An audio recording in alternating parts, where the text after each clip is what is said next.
7వ తారీఖే ప్రమాణ స్వీకారం చేశారు. ప్రమాణ స్వీకారాన్నేమో ప్రీపోన్ చేసుకున్నారు. ప్రజలకిచ్చిన హామీలేమో వాయిదాలు వేస్తున్నారు. ముఖ్యమంత్రిగా బాధ్యతలు చేపట్టేదేమో ప్రీపోన్ చేసుకున్నారు. ప్రజలకిచ్చిన హామీలేమో వాయిదాలు వేస్తూ ఉన్నారు.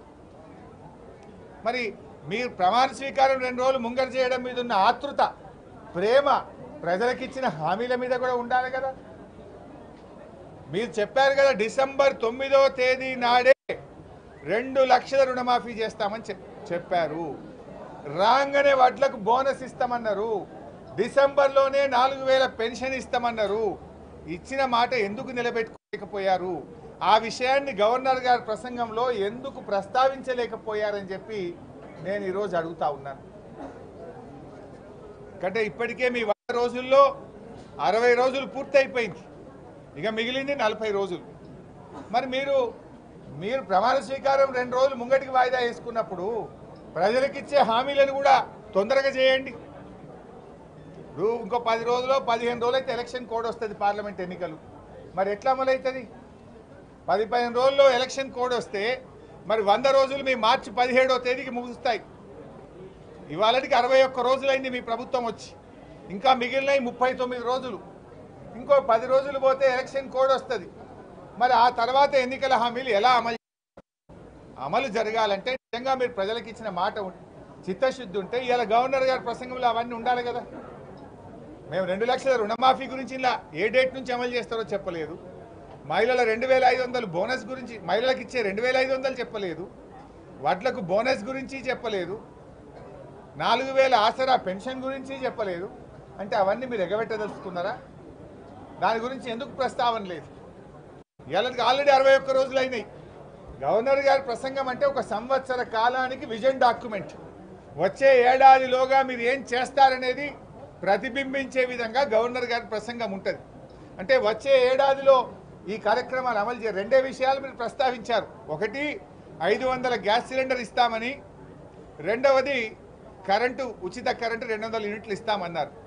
మిగతా వాటి ప్రస్తావన లేదంటే వచ్చే ఏడాదిలోగా మిగతావి అమలు కావని చెప్పకనే మీరు చెప్పారు. 2 విషయాలు మాత్రమే చెప్పి మిగతా విషయాలు చెప్పకపోవడం అంటే వచ్చే ఒక సంవత్సరంలోగా 4000 పెన్షన్ ఇయ్యము, 15000 రైతు బంధు ఇయ్యము, బోనస్ ఇవ్వము, 2500 మహిళలకు ఇవ్వలేము అనే విషయాన్ని చెప్పకనే చెప్పినట్టుగా భావించాల్సి వస్తుంది. ఏది చెప్పలేదంటే వేరు.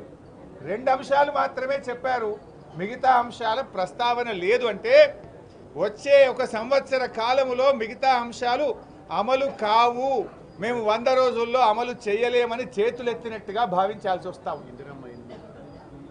ఎందుకంటే మీరు 2 అంశాలు చెప్పారు, మరి మిగతా ఎందుకు చెప్పలేదు? అంటే మీరు చెయ్యరని మీరు నిర్ణయించుకున్నారా? దీని మీద స్పష్టత ఇవ్వాల్సినటువంటి అవసరం ఉంది. అదేవిధంగా రైతుల గురించి మాట్లాడారు. ఇవాళ కాంగ్రెస్ పార్టీ రైతులకు ఏదో మేము మేలు చేస్తామని మాట్లాడారు. మీరు మేలు కాదు కదా, మీరు వచ్చిన ఈ 2 నెలల కాలంలో రైతులకు తీవ్రమైనటువంటి అన్యాయం చేశారు. రైతులకు ఇచ్చిన ప్రతి మాట కాంగ్రెస్ పార్టీ తప్పింది. మీరు 4 విషయాలు చెప్పారు రైతులకు. 4 విషయాలకు 4 కూడా ఈరోజు అమలు చేయకుండా ఈ రాష్ట్ర రైతాంగానికి తీవ్రమైనటువంటి అన్యాయం చేసింది కాంగ్రెస్ ప్రభుత్వం. మొదటిది, మేము రాగానే ఎకరానికి 15000 రూపాయల రైతు బంధు ఇస్తామన్నారు. 15000 ఇవ్వలేదు, ఇచ్చే 10,000 కూడా ఇవ్వకుండా రైతులకు అన్యాయం చేశారు. రెండవది, డిసెంబర్ 9వ తేదీ 2 లక్షల రుణమాఫీ చేస్తామని బ్యాంకులకు వెళ్ళండి, డబ్బులు తెచ్చుకోండి అని చెప్పారు. రైతులకు రుణమాఫీ విషయంలో ఇవాళ మీరు డిసెంబర్ 9 పోయింది, జనవరి 9 పోయింది, ఫిబ్రవరి 9 వచ్చి